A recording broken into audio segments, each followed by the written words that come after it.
In the 1940s, thousands of African Americans were employed in Henry J. Kaiser's shipyards, located in the Bay Area.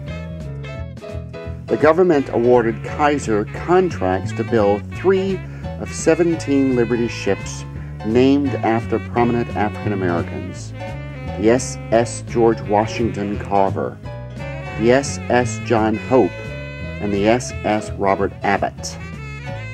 Henry J. Kaiser was known for being a progressive businessman who hired workers regardless of skin color. He maintained the same attitude when it came to delivering the Kaiser healthcare system.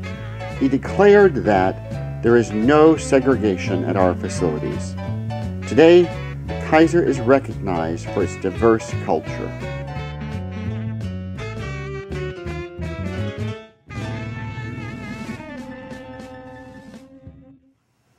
Hello, I'm Greg Adams, President of Kaiser Permanente's Northern California region. Each year in February, Kaiser Permanente, along with millions of Americans, celebrates Black History Month. During this time, tribute is paid to those who made achievements and contributions, both past and present, to help strengthen us all.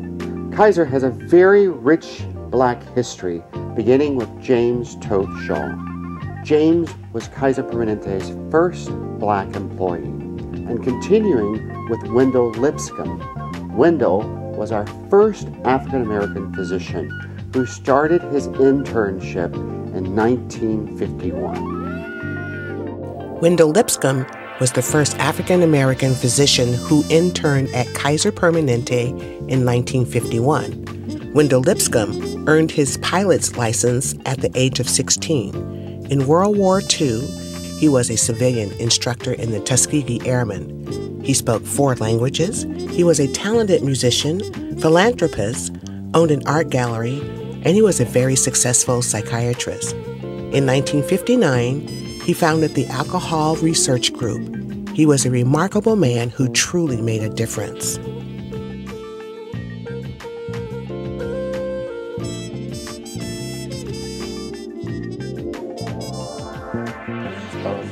That name sounds familiar, but I just don't know.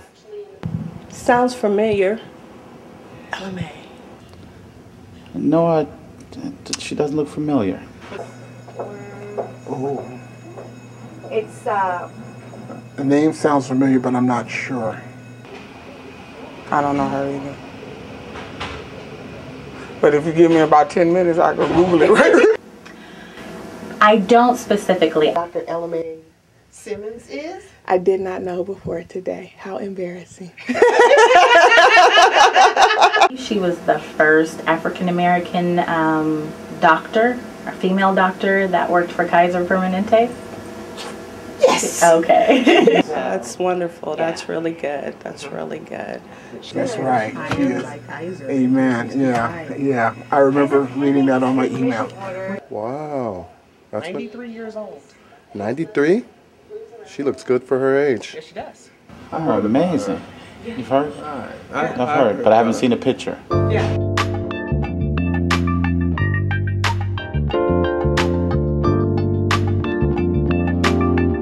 My name is Alvin Wheeler, the Physician-in-Chief for the Kaiser Permanente Greater Southern Alameda Area, Fremont, Hayward, California.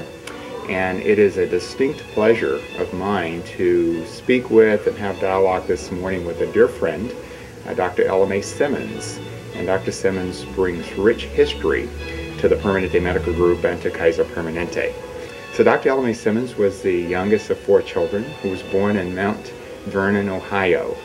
And she was born on March 26, 1918. Thank you. She had an aspiration that far surpassed so many of her colleagues back in that day. Desiring to go to college, desiring to become a physician and a nurse, she was able to accomplish many of those things. Get her master's in social work, and then eventually end up at medical school at Howard University in spite of her desire to go to Ohio State University, which was her home state. And then later, another first, she was actually the first African American nurse to serve in the U.S. Army Nursing Corps. Also became the first African American to live on campus at Ohio State University while doing graduate work. Turns out that years earlier, when Jesse Owens was attending Ohio State as a distinct athlete and won gold medals, she thought since he had attended there, she could go, only to learn later that actually he was not allowed to live on campus. He and other African American athletes had to live off campus. She went on to train in allergy, asthma, and immunology at the National Jewish Hospital in Denver, Colorado. Was the first African American female to have such training, and went on to become the first African American female physician hired by the Permanente Medical Group and Kaiser Permanente in 1965. So, Dr. Ellamae, it's such a pleasure. I tried to provide a little bit of a summary. Now, having come and begun working at TPMG here in Northern California, you know, the hiring and supervising physician for you is well known across the country and around the world, Dr. Feingold. What was he like to work with? You couldn't work with him, you had to work around him. He was a challenge. Now, you mentioned in your earlier comments how your parents had had such a strong influence on you and your siblings, and how they were also impactful on the motivation to move forward in your career. Could you tell us a little bit about how their input affected your work ethic? My parents expected perfection, and nothing less than perfection. My mother was a hard taskmaster. She especially expected perfection. And I tried to please her. It went beyond what I might have wanted. It was what she expected. My father expected the same, but with a more gloved hand. They clung to their religion. It was their survival. My mother was a Seventh-day Adventist.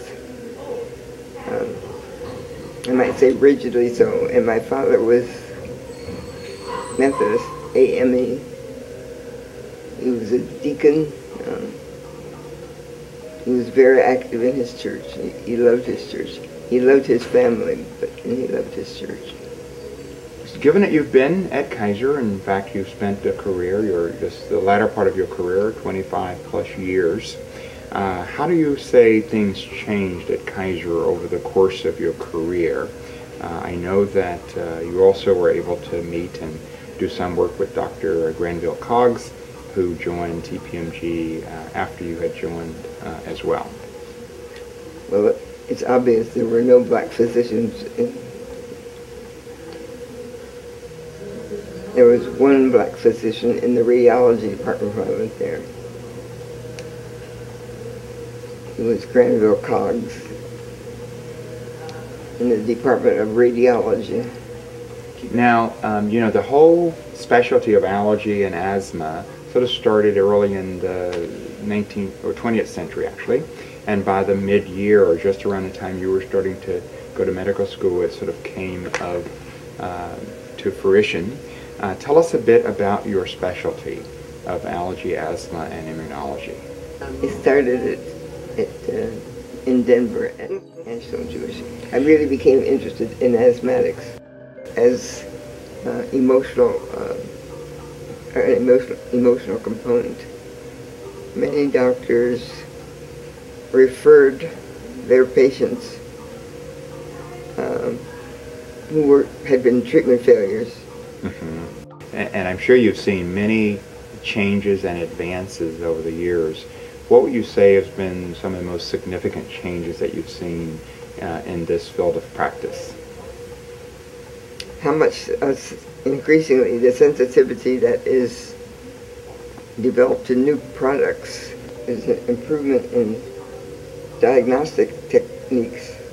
We're learning more and more, but we're realizing that there's so much that we don't know so far as treating asthma and allergy and the immune system. Having had the many and varied experiences that you've had, what would be some words of advice that you would give to new and young physicians who are just starting their careers at CPMG? Listen to what the patient tells you. Keep researching, and if you're interested in a substance, stick with it. Research it. It's a challenge. If it challenges you and there's no answer, find the answer. Well, I think there are definite improvements. Medicine marches on.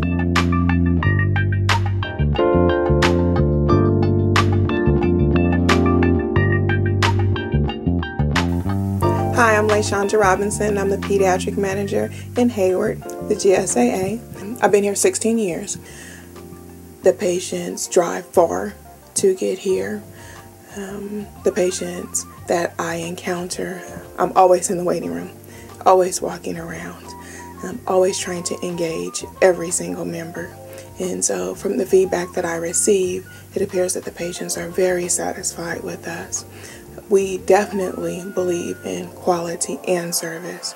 And so we try and achieve very high scores in quality as well. Hi, my name is Lisa Hills. I am the manager of respiratory care services / pulmonary clinical services for both the Hayward and Fremont Medical Centers. I've been in the field of respiratory care for the last 23 years. One of the things that we're seeing more and more prevalent these days in the Black community is the rise of asthma. Asthma is becoming one of the leading killers among the young Black children today. However, asthma is a very treatable disease. It's a chronic disease that can be lived with. We have a tendency to live in those communities that foster those type of chronic diseases, and we just really need to create an awareness among our own people, because we have a higher risk, I believe, because of where we live, simply because of that. My name is Troy Moy. I'm a EVS supervisor here, located in Hayward, California. And my name is James Bostic, the Environmental Services Manager for Kaiser Hayward and Union City. My name is Wendell Young, and I am the Access Control at Kaiser Hayward. This is a good place to work for. The people are easy to work with. I enjoy my surroundings. It's tough sometimes, but it makes you work hard, and if you spend your time doing the do's, you don't have no time to do the don'ts. My name is Sherry Smith. I work in Hayward at the clinical laboratory. I am the senior receptionist here. One of the things I like to do for Black History is to find Black History facts that we don't hear every year and post them up on the desk so that people can read them as they come in to get their blood drawn. Me personally, I like working at Kaiser. I love the diversity. I love working with different kinds of people and catering to all different races. Hello, my name is Kimberly Scott. I'm the Chronic Condition and Outpatient Nutritional Service Manager for the Greater Southern Alameda area for Kaiser Permanente. I'm also the President of the Bay Area Black Nurses Association, which is the local chapter of the National Black Nurses Association. It has been around for 40 years. The Bay Area Black Nurses Association helps to recruit African Americans into nursing and into leadership roles. This is my second term. In regards to the trust that the African American has in the healthcare field, has been skeptical at times. We look at the Tuskegee experiment, which validated some of that mistrust of the healthcare system. Even as simple as the flu shot, still the conspiracy or the thought that they're being injected with something is still there and very present and very real to them, which poses issues for us trying to improve our health status of the African American community as a whole. We speak to the disparities of African American professionals and leaders in the healthcare industry, and we're trying to work very hard at California Institute of Nursing and Healthcare and the Bay Area Black Nurses is focusing on recruiting more African Americans in leadership in the healthcare setting. And that's kind of the question too, is, you know, are African American physicians even applying? When I hire people, I don't even look at their race, right? I look at the quality of service and care that they can provide. And I'm very strict, and I ask tons of questions, and their race doesn't even come into play. Excellent. African Americans who came from the South to the West came with spirituality, which being the basis of their belief system, and believing that the higher power or God would heal them, and that they didn't necessarily need doctors and nurses to care for them. Yes, your faith is very important for your healing. You also need to use outside resources and people to help in that healing. Bay Area Black Nurses, as well as Kaiser, have put on screenings in the community that are faith-based. So there is a strong connection between outreaching to the African American community and improving health. When I was in grad school, it was my first time learning about Margaret Grant C. Cole, who nursed alongside Florence Nightingale and the Crimean War. And so that made me feel very proud that even though we don't hear about it, there were African Americans in the late 1700s that were very, very influential and started in the healthcare setting. So I think when you know about your history, it is encouragement, it is inspirational. It's really important for us to be educated about the history of not only healthcare, but African Americans in healthcare, as well as encouraging people to go into nursing, into medicine, as well as administration in the healthcare field. There are disparities because there's a lot of people who cannot identify with what someone's going through if you can't identify with them. I've found when I used to work as an emergency nurse at Kaiser, Oakland, I was very beneficial in helping African American male who was having a heart attack to even just get an IV. The power of being able to identify with someone and to move toward healing or move toward just kind of receiving care is very important. I don't receive any patient concerns from the African American population. They definitely appear to be very satisfied. We're meeting our HEDIS goals. There are a lot of African Americans who are disproportionately affected by diabetes and hypertension and heart disease. What we need to do is raise the awareness of asthma, what causes asthma, what triggers asthma, how to treat asthma, and really truly we can prevent asthma too if we look at things of our environment, triggers of asthma, dust mites, all the environmental triggers, what triggers allergies. Asthma is an allergic reaction. How can you control your allergies? What contributes to your allergies?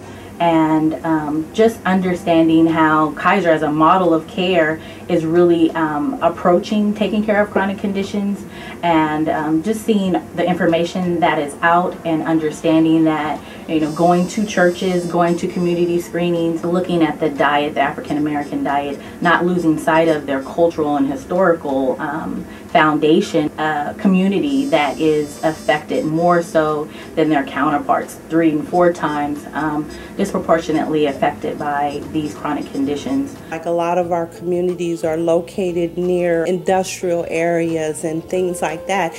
We're more at risk for contracting a lot of these chronic diseases, and so we really need to educate ourselves that so we're not as vulnerable as the rest of the different communities. How can we use that as information for us to be more effective in outreaching to the African American community?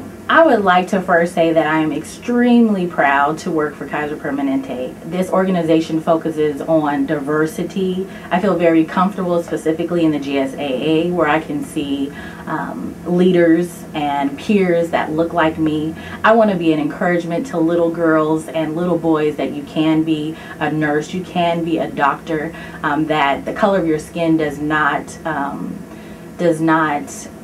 determine your destiny, that actually look at it as an asset for you becoming a leader in whatever you believe that you can be. I am the first college graduate in my family, and so I'm extremely proud of that, and I believe in mentoring. It's so important for us to lead by example and to bring those that are coming behind us up, because if there was not a Margaret Grant C. Cole, if there was not a Harriet Tubman, if there was not a Martin Luther King, then maybe I could not even see myself where I am today. So I'm very appreciative of my heritage and who I am and those who have led before me. Thanks for joining in as we celebrate our rich heritage and accomplishments as physicians, employees, and leaders of Kaiser Permanente. And happy Black History Month to you all. Happy Black History Month. Everyone enjoy Black History Month.